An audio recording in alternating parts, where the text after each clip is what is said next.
আসসালামু আলাইকুম। Hello everyone, welcome back to my channel. আশা করছি আপনারা সবাই খুব ভালো আছেন। আমিও আলহামদুলিল্লাহ অনেক ভালো আছি।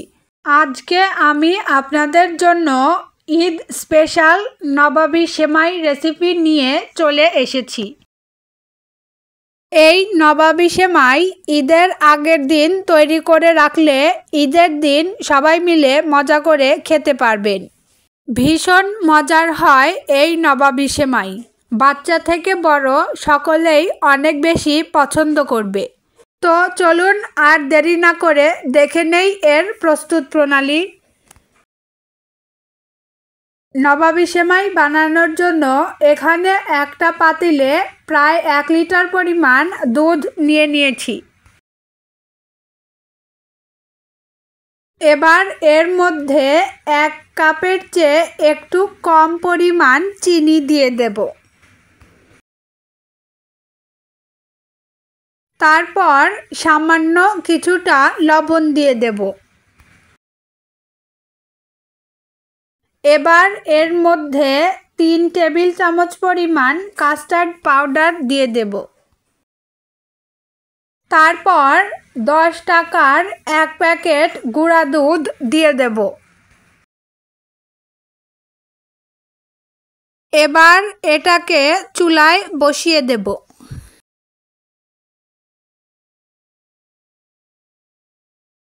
চুলার আঁচ একদম কমিয়ে রেখে একটু পরপর নেড়েচেড়ে দিয়ে জাল করে ঘন করে নেব।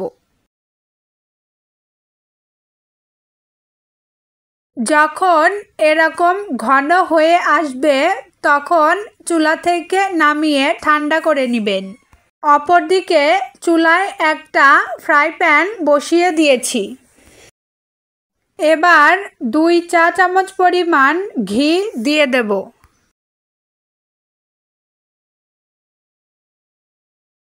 এবার এদিকে লাচ্চা সেমাইয়ের একটা প্যাকেট পুরোটা নিয়েছি।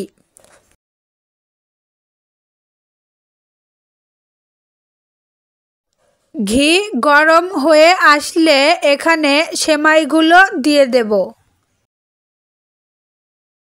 তারপর হাফ কাপ পরিমাণ চিনি দিয়ে দেব। চুলার আঁচ কমিয়ে রেখে অল্প কিছুক্ষণ ভেজে নেব।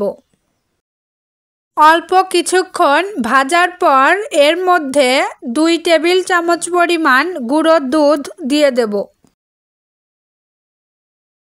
চুলার আঁচ কমিয়ে রেখেই কিছুক্ষণ সময় নিয়ে ভেজে নেব। সুন্দর একটা স্মেল বের হলেই চুলা থেকে নামিয়ে নেব। আমার আজকের ভিডিওটি যদি ভালো লাগে তাহলে ভিডিওটিতে একটি লাইক দেবেন এবং এরকম রেসিপি দেখতে হলে চ্যানেলটি অবশ্যই সাবস্ক্রাইব করবেন। এবার এদিকে জাল করে রাখা দুধটা ঠান্ডা হয়ে গেছে। এবার নবাবী সেমাই সেট করে নেওয়ার জন্য এখানে ছোট সাইজের কিছু প্লাস্টিকের বাটি নিয়েছি। আপনারা চাইলে বড় কোনো বাটিতেও নবাবী সেমাই সেট করতে পারেন। এবার অল্প অল্প করে প্রত্যেকটা বাটিতে 1 লেয়ার করে সেমাই দিয়ে দেব। হালকা করে চেপে চেপে সেট করে নেব। এবার 1 লেয়ার করে জাল করে রাখা দুধ বা কাস্টার্ড ক্রিম দিয়ে দেব। তারপর আরও 1 লেয়ার করে সেমাই দিয়ে দেব। উপর থেকে অল্প করে কিশমিশ দিয়ে দেব। এতে দেখতেও ভালো লাগে আর খেতেও ভালো লাগে। তৈরি হয়ে গেল ঈদ স্পেশাল অতুলনীয় স্বাদের নবাবী সেমাই। ভিডিওটি ভালো লাগলে একটি লাইক দেবেন, কমেন্ট করবেন আপনাদের মূল্যবান মতামত, শেয়ার করবেন ফ্রেন্ডস এবং ফ্যামিলির সঙ্গে এবং এরকম রেসিপি আরও দেখতে হলে চ্যানেলটি সাবস্ক্রাইব করবেন। আজ এই পর্যন্তই। দেখা হবে নেক্সট ভিডিওতে। ভালো থাকবেন, সুস্থ থাকবেন। আসসালামু আলাইকুম। আল্লাহ হাফেজ।